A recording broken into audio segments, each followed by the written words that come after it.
welcome. Now, on today's episode of Runway, I'm excited to be speaking to a young force in fashion.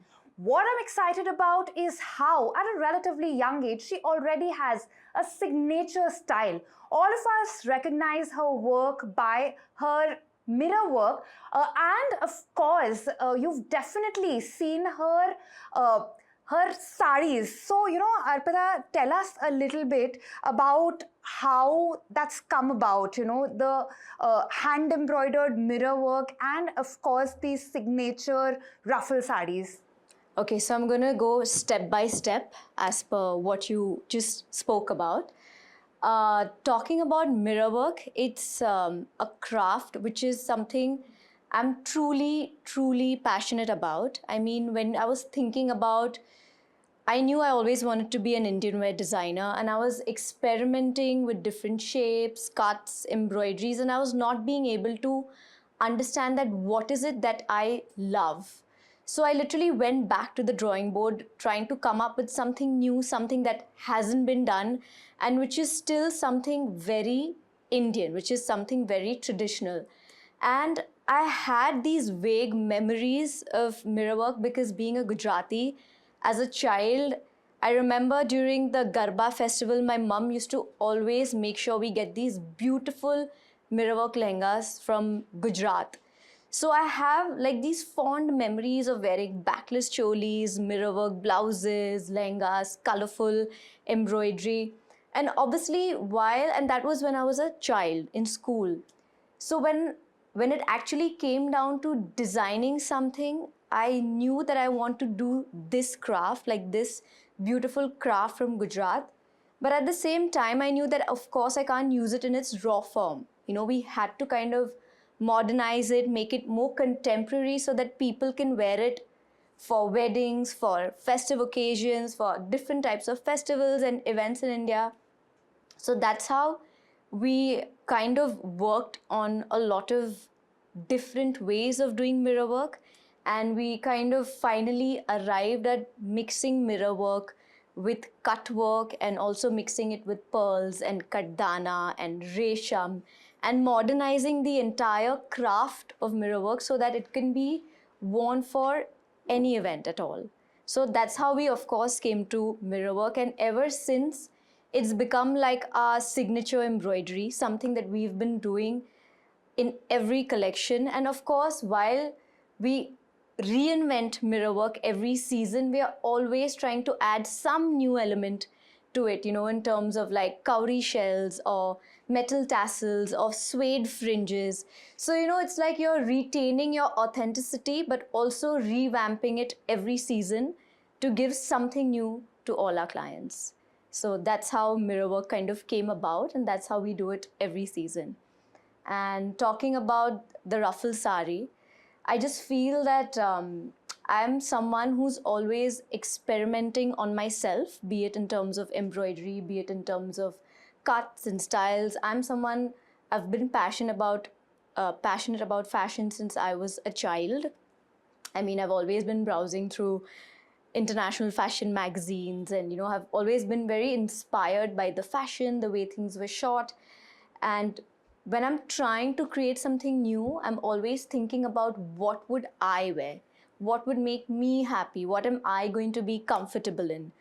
So I just feel that the sari is such a beautiful Indian silhouette, which is so enhancing. It enhances like the curves of an Indian body type. And I think it's by far one of the most graceful silhouettes. So we wanted to make a version of a sari because of course the sari we all know has been like almost like the national costume of our country and has been done in so many different ways. And we wanted to make it a little more sexy, a little more flirty, a little more romantic, and at the same time something which is very easy to wear and also that looks something very dramatic at the same time. So obviously I want to create something that one can just put it on, be fuss free and have their hands free the entire night or day, whenever, however they are wearing it. And that's how we came about the concept of a stitched ruffle sari. So all you got to do is just wear it like a skirt, zip it up and take the pallu and throw it over your shoulder, and that's it. So of course we did a lot of trial and errors, and finally we came up with the style which kind of ticked all the boxes, and that's how we came up with the ruffle sari. Okay, and as a designer, Yeah. especially given, increasing competition and Yeah. the need to be able to stand out, Yeah. how important do you feel it is to have a signature style? So I feel it is very important to have a signature style. I think it's something that I've believed in since day one. I mean, even when I started out to even now, I feel the talent is only increasing, that the number of people who are doing good work is only increasing. And it's very important to be consistent with what you do, especially when you believe in something so strongly. You have to keep doing it again and again so that people remember you for that. And I do think that kind of forms a foundation for your brand, and you're supposed to hold on to it. You can't just let go and suddenly start doing something else. I mean, you can do something else, but you can't let go of your foundation. So I think it's very important to have a signature style that makes you stand out from the rest of the people. And you've never found that to be maybe at times a slight constraint? I do feel sometimes it is a bit constrained, and I also sometimes do feel it gets a bit monotonous. And that's why I feel from my end, from my team's end, it's a constant effort to reinvent what we do in terms of an addition of a new material, new fabrics, new silhouettes, the way we present it, the way we shoot our campaigns, the way we do our shows. Because at the end of the day, this is something that we really love and believe in. So rather than changing it up completely and going into something completely which is not our genre, what we like to do is keep reinventing the same thing in newer formats. Okay. Yeah. So I do also want to ask you about, given that we're in India and given the influence that Bollywood or the Indian film industry sort of exercises on fashion at large, we've seen a whole host of actors wear Arpita Mehta. Right. How important is that from a business perspective? How does it work? What does it do for the brand? So I feel in India, I believe there are two major industries that influence the people all over the country. One is cricket and one is Bollywood. I think they are two very obvious industries that have a big impact on people and on fashion. People are constantly looking up to what they are wearing, how they are wearing it, where they are going. I mean, it's just the way the country is at this given point. So whenever a celebrity wears our clothes, it's always very helpful in terms of creating the awareness for the brand that, of course, this brand is there. And then when the celebrity endorses us again and again, I feel it kind of installs a kind of faith in our audience that, okay, this brand is consistent. And it doesn't happen that a celebrity wears you twice unless they like what you do. So it kind of builds that faith and trust in the brand as well. So yes, it definitely is very helpful. Right. And, and of course, there's a clear upside to it as well. But at times, do you also feel that when that happens, it tends to overshadow the outfit, the person wearing it? No, I don't think so. I think it goes kind of hand in hand.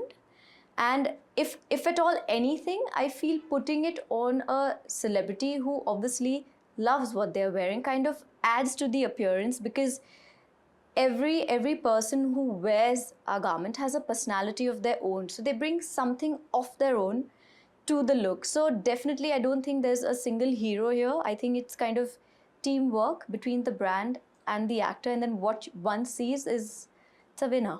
But give us some snippets. So, have you seen particular outfits fly off your shelf because somebody was seen wearing it? I'd like to say that the first time, like literally the first time that we had our outfit on a top celebrity, which was the first few times that we were spotted, was on Deepika Padukone when she was promoting Chennai Express. And at that point, she wore one of our outfits on the Kapil Sharma show, which is again a very popular and amazing show. I think after that, we kind of sold at least 1,000 of those, that outfit, and I was like, wow. That's when I realized the power of Power. having a good outfit on a good celebrity, and the, like, you know, like just the effect that it had on people and the sales that it converted into was brilliant. Sales. So let's talk a little bit about that. Tell us, you know, what's happening with the brand. You recently opened a flagship store in Delhi as yes. well. Yes. What is the vision going forward? You know, do you want to diversify into anything apart from apparel, like we've seen Yes. a lot of people do? So talk Yes. us a little bit through all of that. So currently, of course, we have the Bombay flagship store, we have the Delhi store at the DLF Emporium Mall, and very soon this year we are opening 2 more stores, one in Kolkata and one in Goa. And for me, I mean, Kolkata is going to be like a heritage space, which is going to like house our bridal, our fusion, our pret, all of it. And Goa is going to have a little bit more of our resort line, something which is more like a holiday vacation line. But at the same time, we are going to be introducing a lot more fun things in Goa. We're introducing jewelry in terms of accessories. We're doing bags. Goa is going to be more like my passion project, which is not more sales focused, but more brand focused, that showing the versatility of what we do, like not only bridal and festive wear, but also vacation wear, because I do feel Goa is the holiday capital of our country, where you have people coming in from all over the world and not just India. So I'm very excited about both these stores, and both are slated to open later this year. Okay. You know, I do want to ask you, you've been in the business for almost about 15 odd years or so. Yes. How have you seen things change from a consumer perspective as well as from a design perspective? Oh my God, I think there's been a massive change from when I started like 14 years back until now. I feel when I started, it was purely word of mouth. There was no awareness, there was no social media. I think the amount of exposure that one has right now compared to what we had back then is a world of a difference. And even the way of connecting with your audience, with your clientele, there are much more various ways of communication other than what we had back then. And of course, that in turn helps in a lot of sales, growth, scale, all of it. The opportunities that you have now compared to what you had back then. I mean, I would say it was 1 then, and it's like on a scale of 1 to 10, it's 10 now. You know, the sky is your limit. It's like you can go for whatever you aim for. You just have to give it a shot. If you want it, you go for it. So Great. And, you know, opportunity, that's the key word I picked up from everything you were talking about. Yes. Is there a downside as well? I feel that any business has a downside. Like there's always an upside and there's always a downside. For me, being an optimist, I don't see anything as a downside, but as glamorous as it looks on the outside, it's completely the opposite at the back end.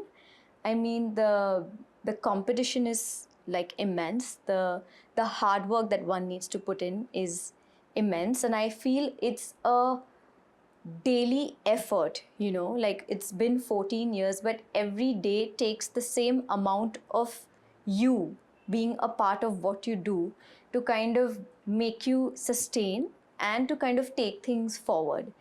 And for me, I've always been a person who believes in slow and steady rather than like that quick overnight success or going into doing something really large all of a sudden. Because for me, I'm looking at it as a long-term thing which will probably go down generations and not just like a one life brand. So I don't see any downsides per se, but yes, there are a lot of hardships and a lot of struggle. Okay. You know, I do want to ask you, you're married to somebody who's in the same business. Yes. What are the synergies like? Are there any? I think the best part about being married to a designer is that we kind of understand each other's life, we understand each other's work schedules and how we function. Like it's like a simple understanding between both of us. And the best part is that he's doing menswear, I'm doing women's wear, something which we are completely like, you know, different from one another.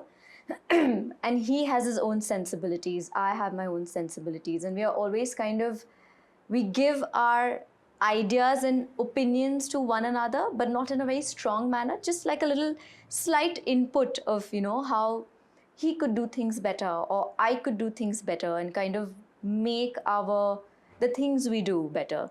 So I just feel that, touch wood, I'm blessed to be married to Kunal, and I hope so he feels the same way. But I think it's only a plus plus.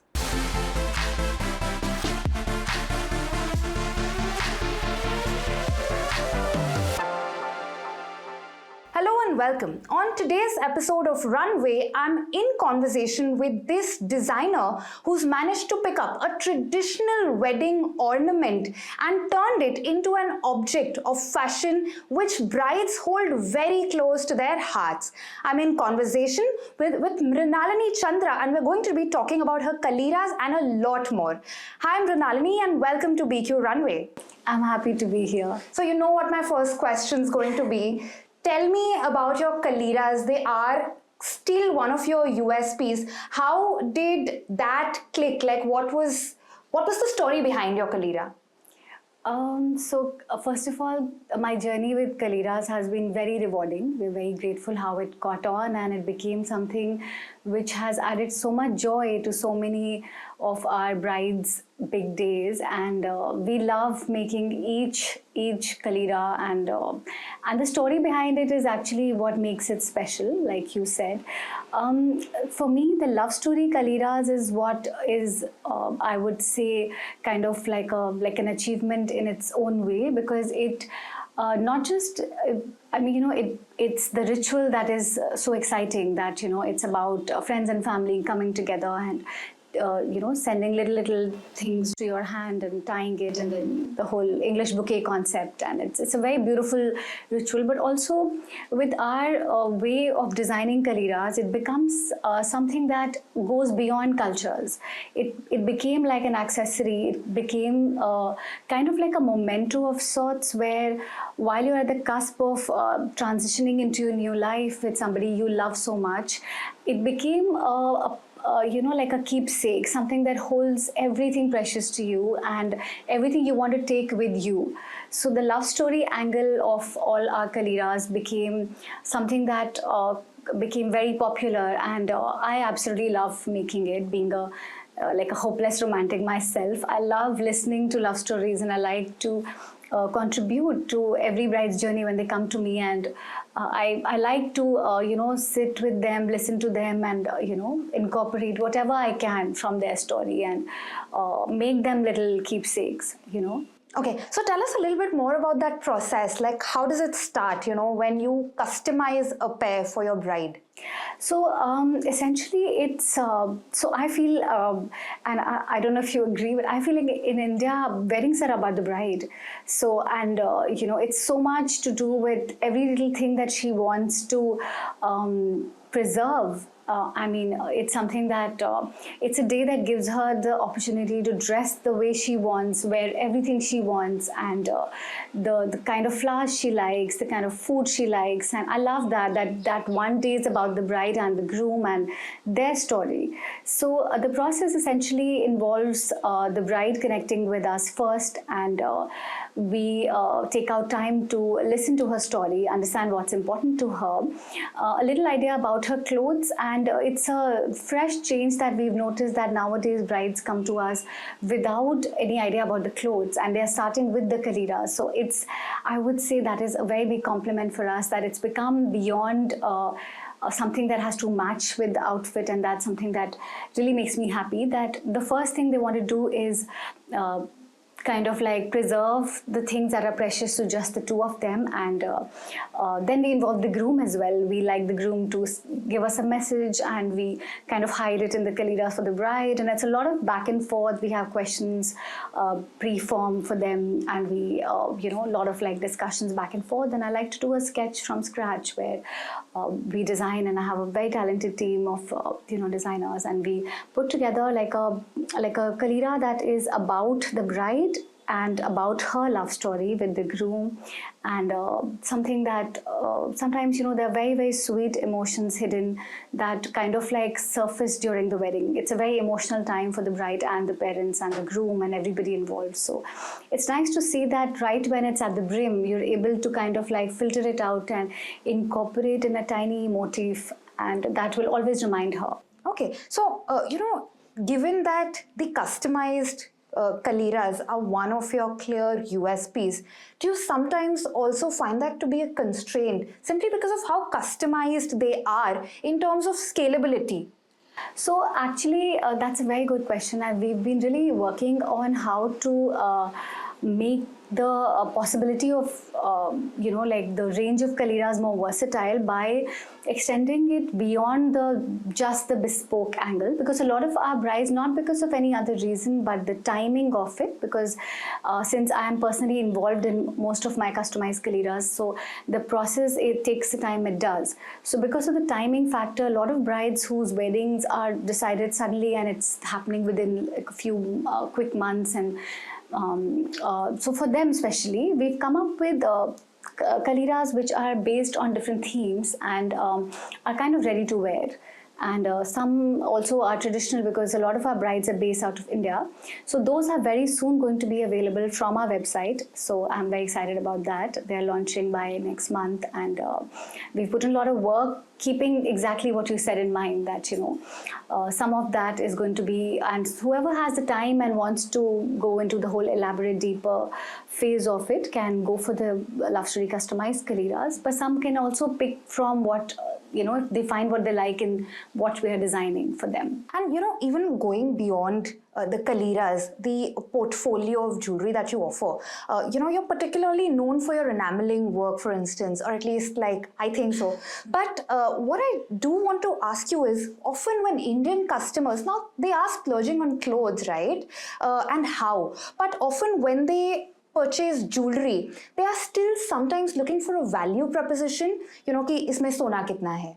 Do you think that mentality is changing, or consumer tastes and preferences are changing in that sense? Yeah, absolutely. I really do. I do believe that it's changing. In fact, I feel like it's kind of changed already because I think the customer is so much more aware now.